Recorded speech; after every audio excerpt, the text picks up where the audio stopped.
A lot of these things are interdisciplinary. You never know how they're actually going to come together. And math and physics are no different.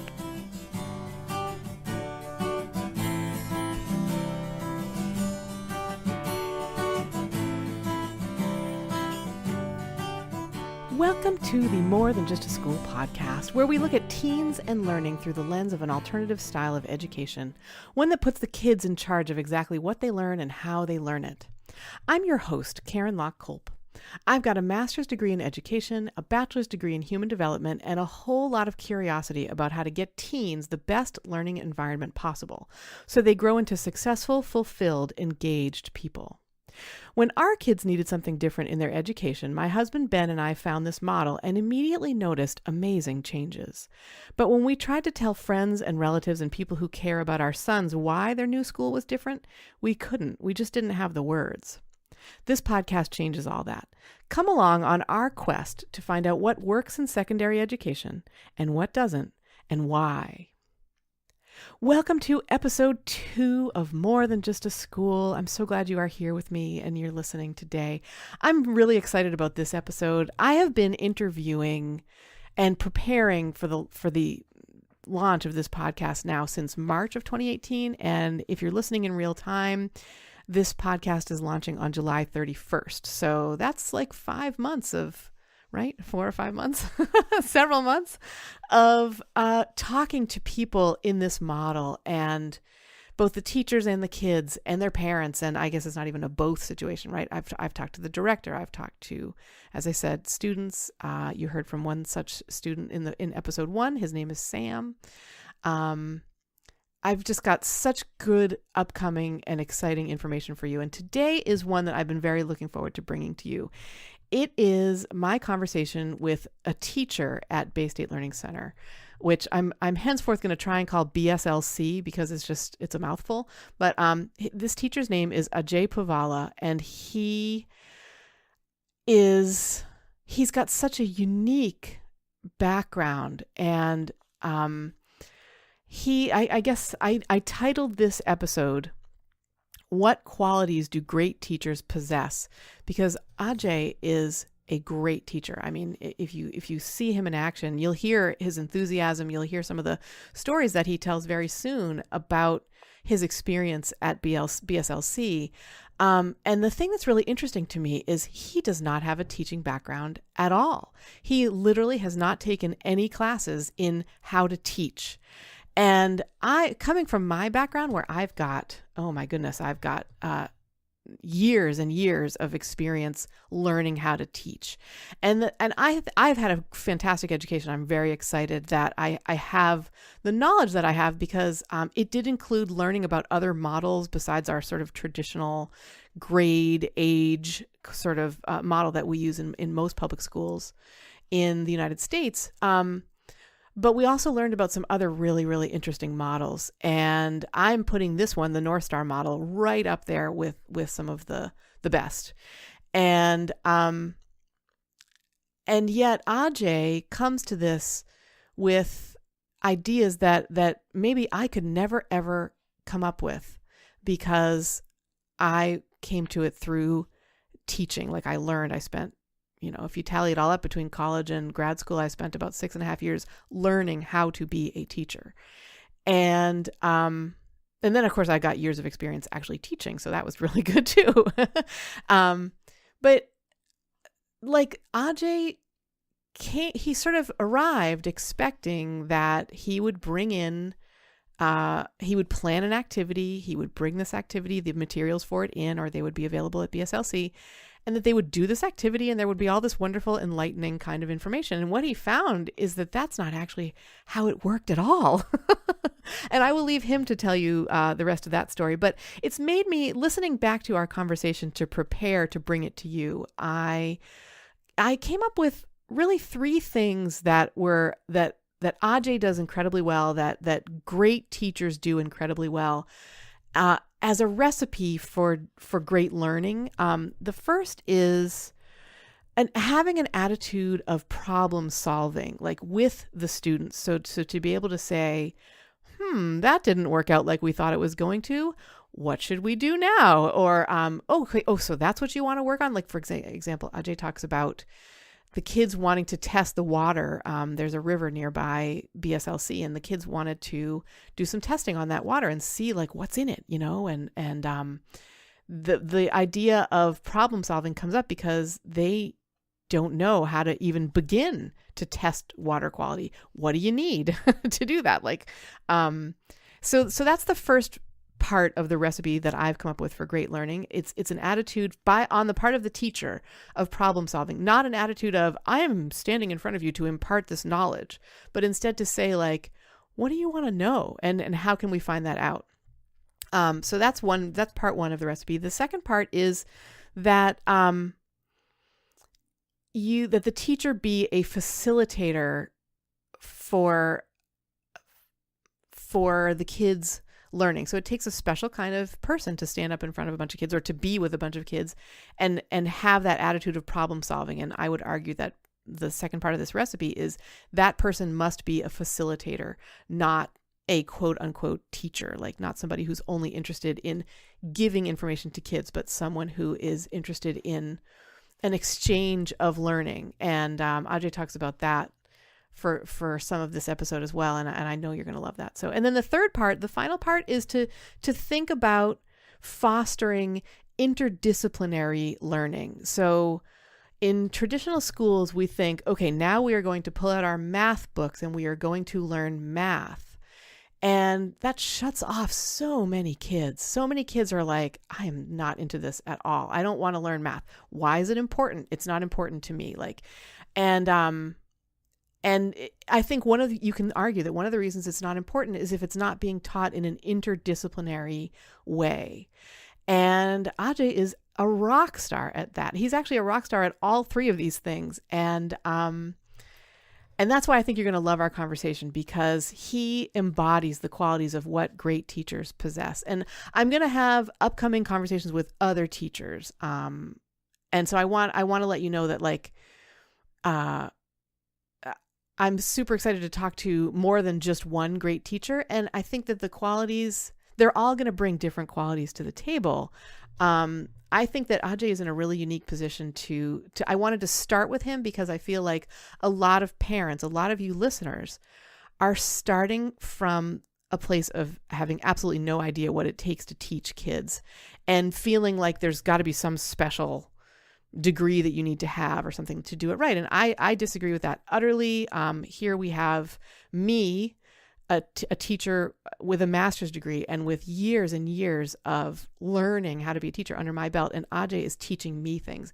It's giving me goosebumps to think about it. I mean, and he had absolutely no teaching experience coming into this. So you need, the recipe for great learning is that the teacher have an attitude of problem solving with the students, that the teacher is really not a teacher but a facilitator, and that the teacher fosters interdisciplinary learning to really make it interesting and important to the kids. And with that, I am going to move you right along to the beginning of this episode. I just want to say first, if your teenager is withdrawn, anxious, defiant, or sneaky, and you just don't know how to connect with them or to reach them, you can go to morethanjustaschool.com for the 5 ways to reach your teen checklist and video guide. It may seem like you could never get your child back, but it is possible. And this guide teaches you a process you can put into place right away so that you can reach your child, connect with your child, and bond with your child. So if you worry, they've gone beyond where I can reach them, the video and checklist in this guide provide a roadmap so you can reach your teen and truly connect. And I just wanted to put that out there before this interview starts. And now let's hear from Ajay.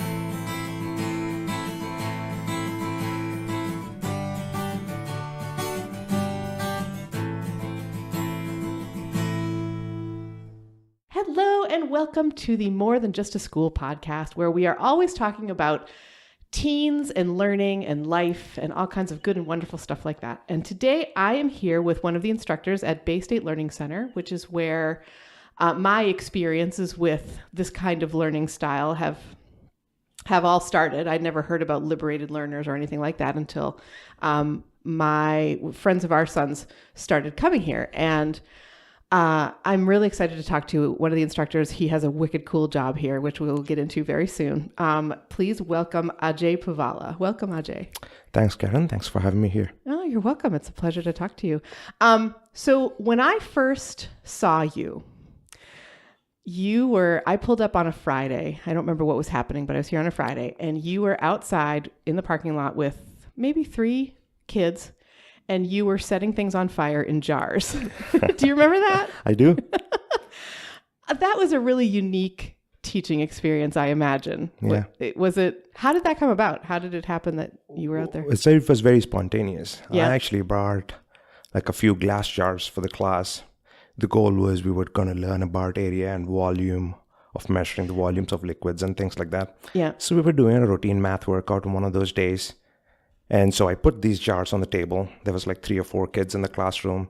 And they were like, hey, what are we going to do with these jars? And I'm like, hey, we're going to be filling that with water, measuring volumes of the liquids. And I'm like, does that sound interesting to you? And instantaneously, everybody was like, can we set this on fire?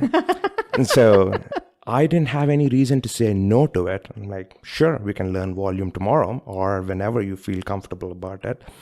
And so they wanted to actually pick their jars. I had like 3 jars and there was like 3 kids. What was interesting is on a count of 3, they wanted to pick a jar instantaneously. It was really fun because they were of different sizes and, width, they were different widths. So they all picked different jars instantaneously. So the jars were different shapes and sizes. Yeah. So what were they all glass jars? Or they were all glass jars. Yeah? They were all glass jars.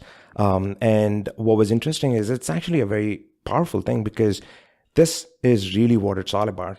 They have different interests. They have different things that they like about it. Mm-hmm. It was really cool to see that they actually picked different jars and they did not fight about it, which was really cool. That's awesome. Not that they have not had situations where they wanted the same thing, but on that occasion, it wasn't the case. And so we did not do volumes that day, but we actually just went outside. They wanted to put that on fire. And I asked them a question. Hey, do you think glass is actually going to pick up fire? They were like, I don't know. We'll see it. So we did. So they wanted to set the glass. They wanted to see if the glass would light on fire. Well, they wanted to actually fill that up with tinder, just make fire. That's really what they were after. But somehow they wanted to do it inside a glass jar. And as part of that, they were also trying to learn whether or not glass is going to get warm or is it going to break. Yeah. And we just needed to take a few precautions. We just wanted to make sure that indeed nothing's going to happen. And we went outside and they were trying to find everything and anything that they're going to find around the campus, like tinder, cotton, paper, sticks, whatever, name it. And they also got the fire starter, and they wanted to kind of get. You mean like a match or something by fire starter? A match, and then also the liquid that'll actually sort of speed up the fire starter. Oh, yeah. Because initially they did not have that idea. They wanted to first start off with like something very basic. Mm-hmm. They didn't find it exciting because the fire was really small. So they wanted to actually make a slightly bigger fire. Mm-hmm. And so they wanted to get this and they did. And then, so one thing led to another. They were happy at the end of it, not because they were actually able to make big fire, but because they were able to experiment like they wanted to experiment, which is really what BSLC is all about, right? You're free to explore. And you can ask questions. You can actually learn the way you want to learn. And more importantly, just have the freedom to decide that this is not something that they would want to learn that day, but instead learn something else another day. It was like you didn't say to them, oh, I'm sorry, these are for volume and measurement today. Like that's what we have to do today. It wasn't, you didn't have a curriculum, checkbox that you needed to satisfy or whatever. So does that present the idea that you could come up with a whole lesson plan and you're it seems like you, from what I've seen, you appear to me to be the like sort of math person, science, and do you do anything in the makerspace? Yeah, a little bit of makerspace. So most of the time I spend with math and engineering projects. Oh, cool. And this school year. Can I just say that's why downstairs right now there are kids making like a city out of popsicle sticks. That's right. Yeah, That's yeah, right. that's a kind of engineering. Yeah, and they wanted everybody to be making something that goes in that city. And in fact, I think this morning there was supposed to be a math workout, but they were so into making that city, so Yeah. they just So went that's by what making they're that city this morning. I love it. Does it present unique challenges that you could show up expecting your day to go one way and instead you find yourself making fires outside? Yeah, Or totally. Totally. And I think it is more so mental balance that a facilitator might need to have. You might actually go through some preparation coming into the school that day or to the learning center that day. And I have done that in the past. I was like, oh, this is really something that we would be interested in doing, and maybe they would like to learn this. And it's hard to kind of take a step back and, is this really the right thing? So it is challenging, but at the same time, I think it's also important to acknowledge the fact that learning has to be self-driven, self-motivated. And if we actually sort of get them all together in a room, sure, that might actually just be a checkbox checked off with, hey, this is what I wanted the kids to learn today. And they did, but I don't necessarily think that might have actually worked out really well.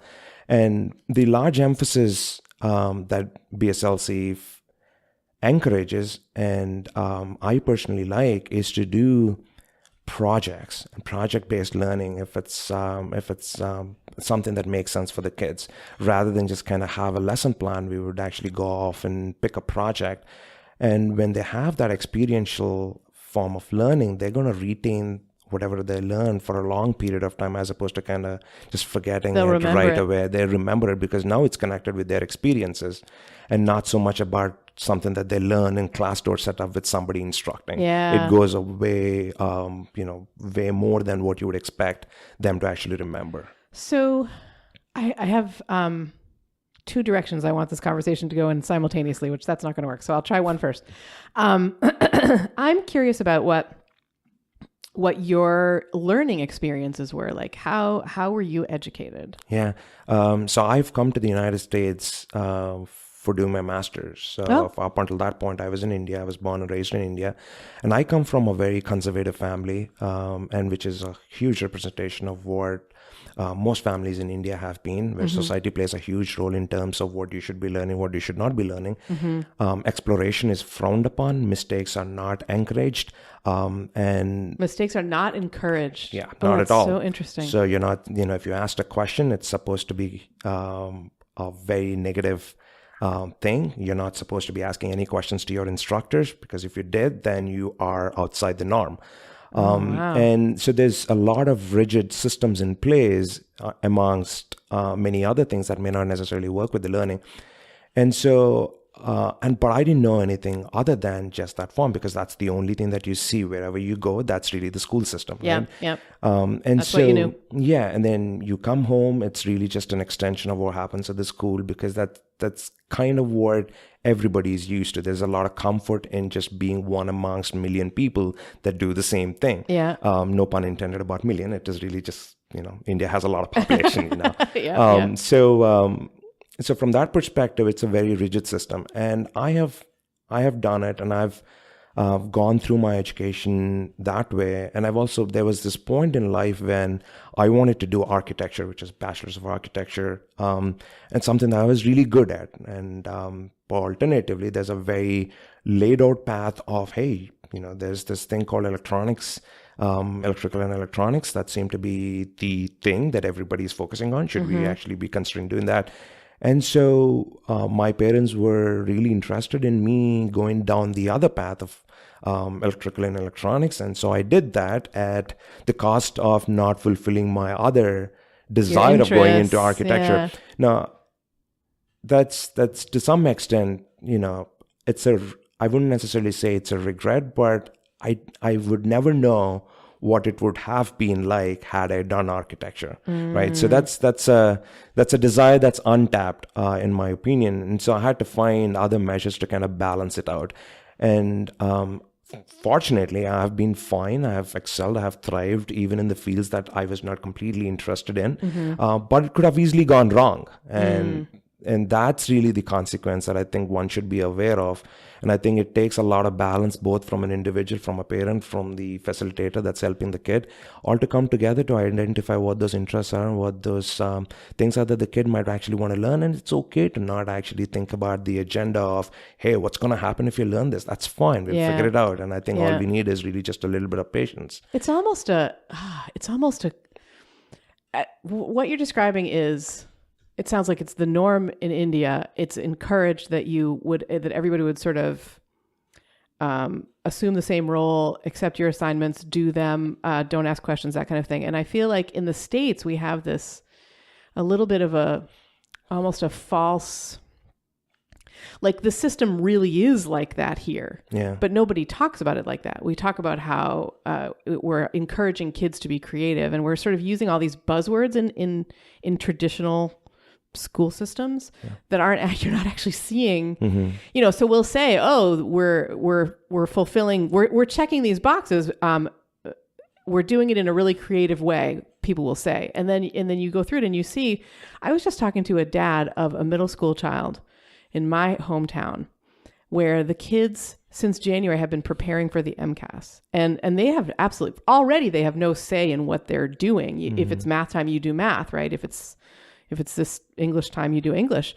But you're sort of led to believe that the kids have all these amazing creative opportunities and stuff like that. And I don't see it in a typical school. Sure. Did you have children who have gone through? Are you a dad?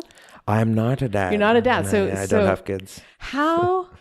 So what's really interesting to me is like you haven't watched anybody like of your own sort of going through a school system. Like you've got nothing to react against, right? I guess is what I mean. Like we found Baystate and we found this kind of learning as a reaction to what we saw that we didn't like in a typical school system. Yeah. How did you come to it if you didn't come that way? Yeah, so that's a good question. So I was first introduced to the idea of alternative education through an organization called AERO. I've been to one of their conferences. It's AERO, right? Right, AERO. It's Education Revolution organization. And that was really after a lot of internet search. I was just looking for, hey, if this is not going to work, if this is not the form of education that is going to be successful, however you define success, then what are the alternatives? And that's how I've gotten into learning about AERO. And I've been to their conference. It was an amazing conference. It's a series of workshops.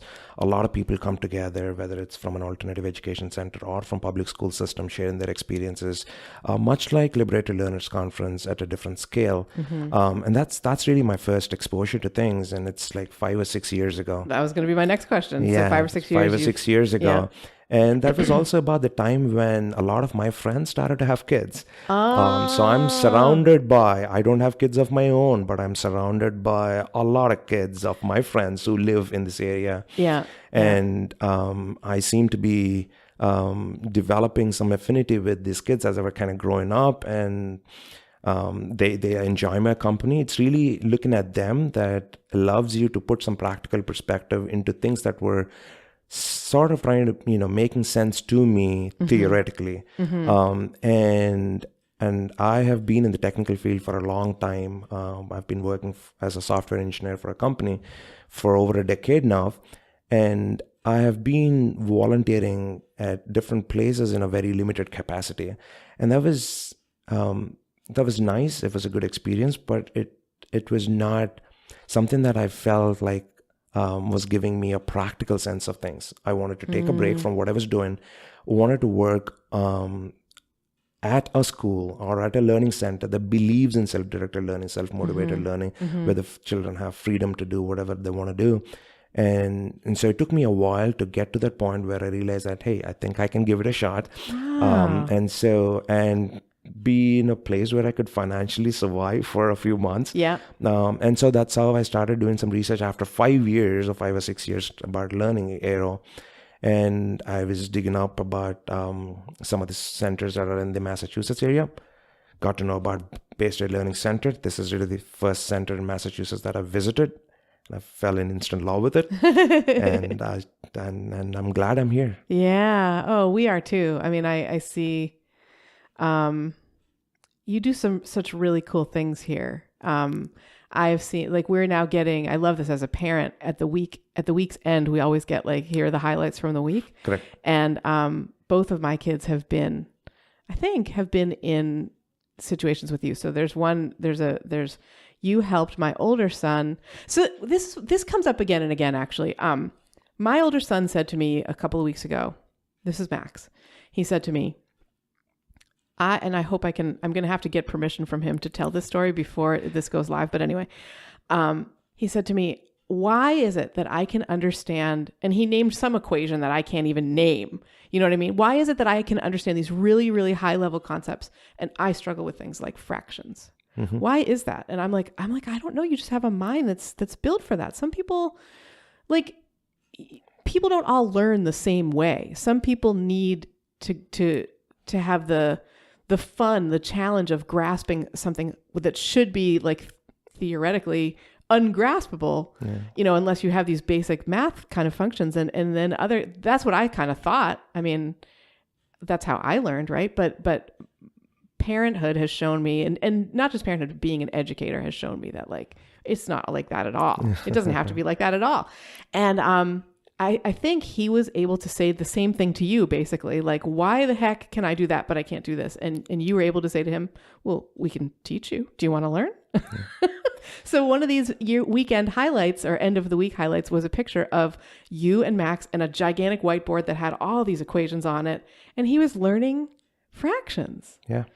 I mean, that's something that there's so much in that I'd love to hear about from your perspective as an educator. As a parent, what I saw was a boy who felt comfortable opening up and saying, here's something I don't know, that everybody my age knows. I feel like a dummy. And I mean, maybe that's not exactly how he framed it, but that's really special. Yeah. You know? Yeah. It was a classic example of how anybody could be a learner, and anybody could be teaching the other person anything that they want to learn. Mm-hmm. And so it was, I think the session that you were talking about was a perfect example of that, because Max understands physics. Yes. At an amazing level that I am yet to run into anybody who explains certain concepts with such clarity and with it's appealing to laymen, right? I'm not much into physics, but a lot of things were clear after having a conversation with Max. Wow. This was supposed to be, he was preparing for GED. He's preparing for GED rather, and he wanted some help with math. And so we don't necessarily restrict ourselves in just talking about math, because a lot of these things are interdisciplinary. You never know how they're actually going to come together. And math and physics are no different. And it was one of those days. And so we started talking about many things, such as Big Bang, Schrödinger's cat, and what's actually happening with quantum mechanics. Schrödinger's cat, yep. And then we started talking about fractions as well, because that seemed to be one of those things that Max finds challenging, which is precisely like what you said. He understands these big concepts fairly easily, but might actually find it challenging to understand how fractions operate. But one thing that I realized is, if you look at anything from an application perspective, what good is it to learn this? Why would I ever want to use a fraction? Why would I ever want to use something that you're asking me to learn?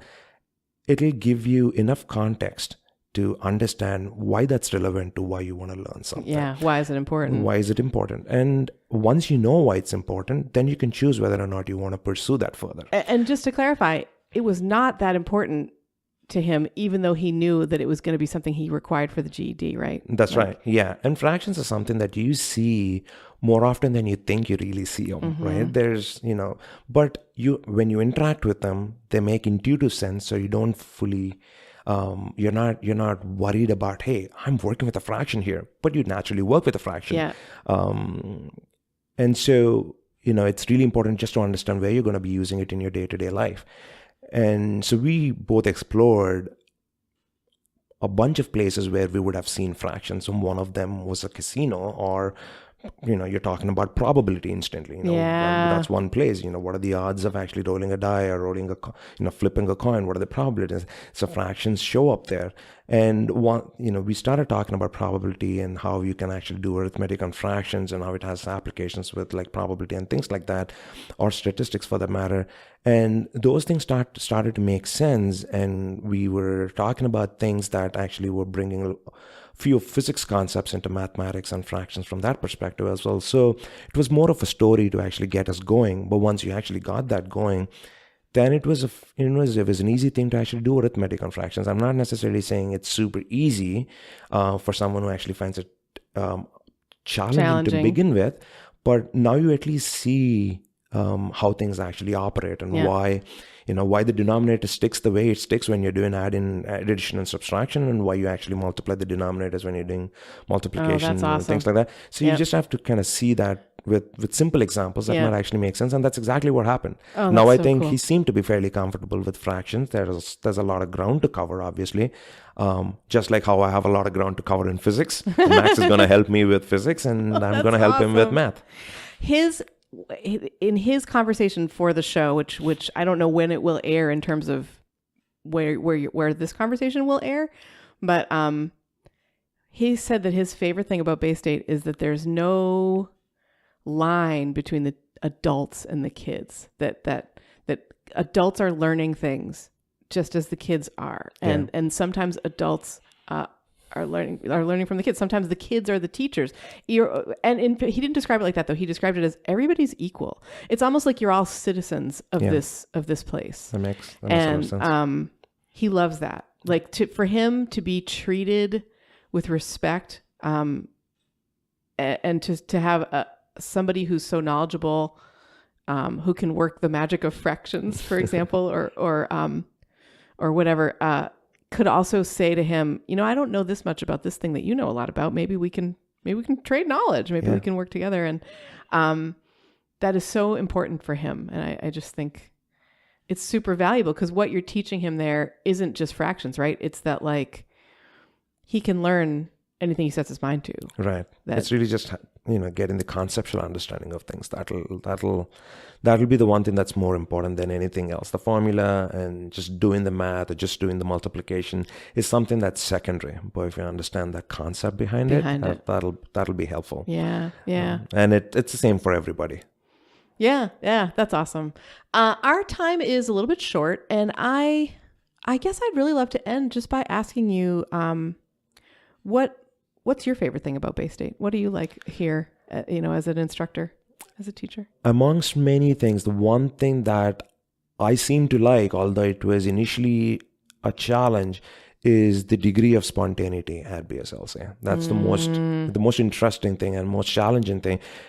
It is interesting because it is challenging. And there's many days when I actually had a day planned and drove back home feeling like, hey, I don't know if that was really a great day. But the most successful days were when there was a lot of spontaneity and there was a lot of happiness around. It included playing games. It included learning things in ways that you would normally not quantify or qualify as learning. Quote unquote learning. Yeah. But, it comes in all forms and shapes and sizes. And so it's important to kind of embrace that. And so those spontaneous things have really been the most important things at BSLC. Mm-hmm. Most of the projects that I have been involved with the kids have been spontaneous projects. So sorry. Yeah. What are some of the, what is an example? The most recent project that we started doing was, and I had this idea with some of the resources that are available online, and I've just been kind of keeping them at the back of my mind just to, bring it up when someone's actually interested in doing something related to it.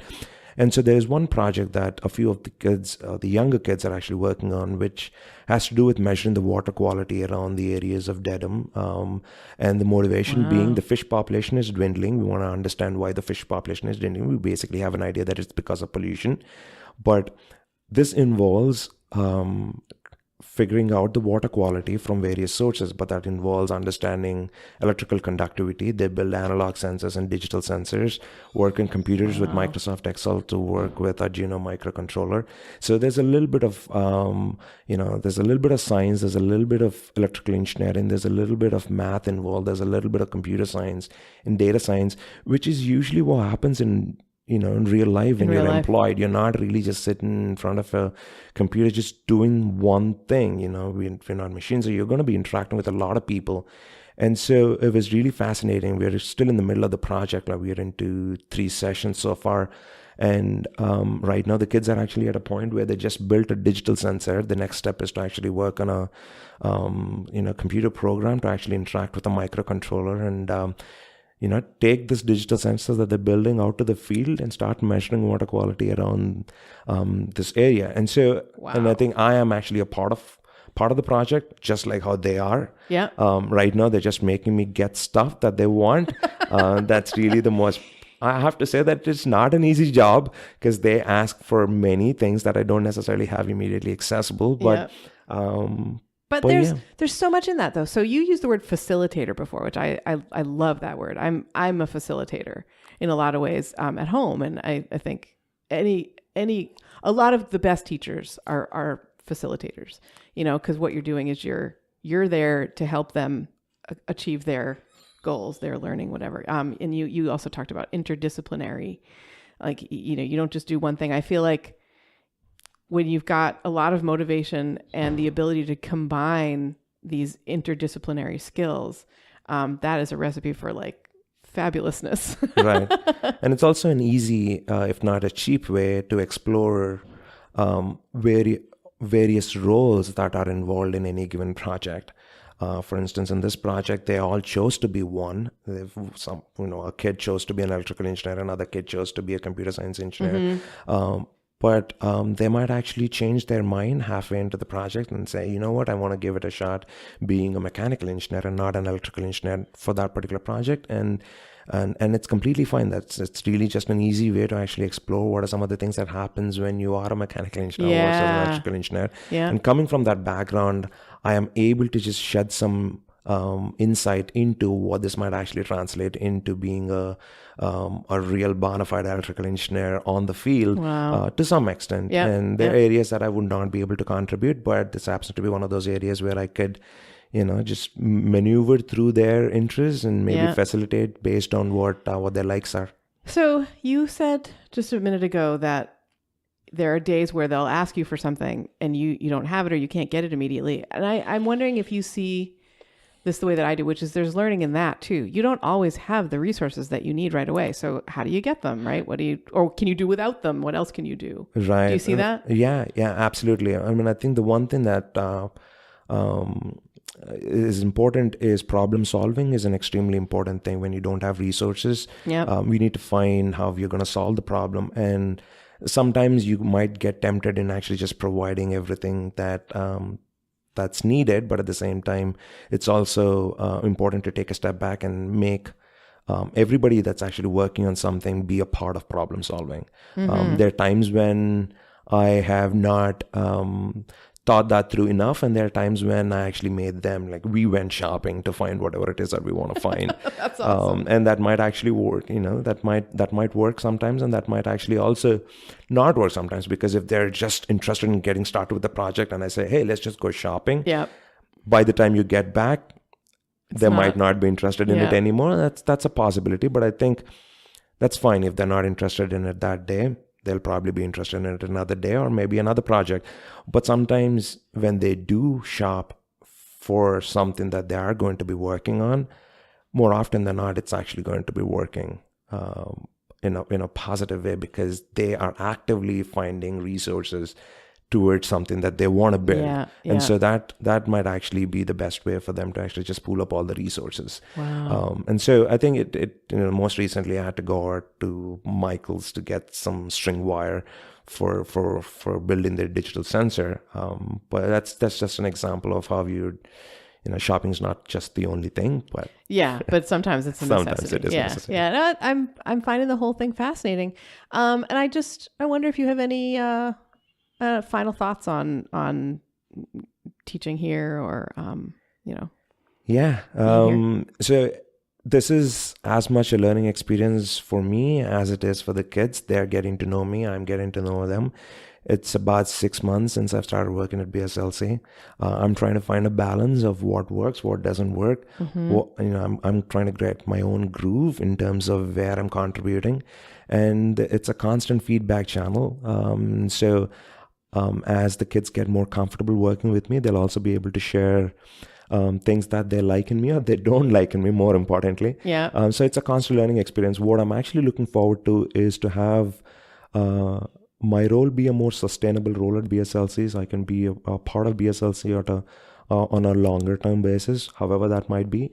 And more importantly, to actually develop relationship with kids over time and not just be there for like 6 months or 4 months or 6 months. Sometimes relationships are hard to build. They might take a year, they might take 2, and sometimes it might actually be way longer than that. But once they actually are formed, now they have somebody to trust. Just like how I would have somebody to trust in my circle as well. And so I think it's really the relationship building that I am most looking forward to. Whether I'm here 5 days a week or 1 day a week, I want that to be a more consistent basis. Because you started really in early 2018, right? So you haven't been here for this whole school year. That's right. This is really my first school year at BSLC. Wow. Just started the start, and I'm here right now. I'm still trying to find my way as well. Yeah. Well, thank you so much for coming on the show, and most importantly for being here, for being here with these kids. You mean a lot to this organization and to these kids. So thanks so much, Karen. Thanks again for having me. Thank you. We'll talk to you soon.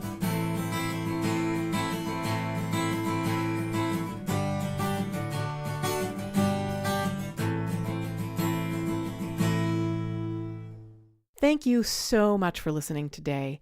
If you've got a teenager who's withdrawn, anxious, defiant, or sneaky, and you just don't know how to reach them, go to morethanjustaschool.com for the 5 ways to reach your teen checklist and video guide. Our theme music today was written by REM and Green Day and performed by Maxwell Culp. The amazing origami dragon in our podcast art is by Liberated Learner and North Star member Ernie Kim. Special thanks to our producer, my husband, Benjamin Culp. And special thanks also to the teachers and staff at Baystate Learning Center, where recently members Max, I, and Helena made an amazing huge city out of plywood, popsicle sticks, and hot glue. And that, I'm bringing it up again. I brought that up in episode 1, but I bring it up again because it was Ajay who facilitated all that learning. And I also have a special thanks to everyone in the North Star model. All the teachers, all the staff, all the volunteers, all the board members, all the families, which includes both the kids and the parents. You are making a wonderful difference in the lives of so many young people, my sons included, our sons included. Next time, we will talk to Max. Actually, we'll get to talk to my son next time. He's a student at BSLC.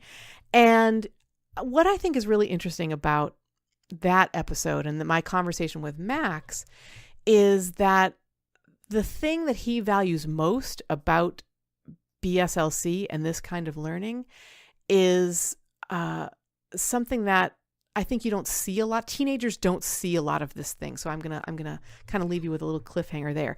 The thing he likes best is this thing that teens don't often see, whether in school or in their lives, right? And he values it, considers it the most important thing to his education. And be sure to tune in for that. I think it'll really enlighten you, It's good to hear from these teenagers sometimes.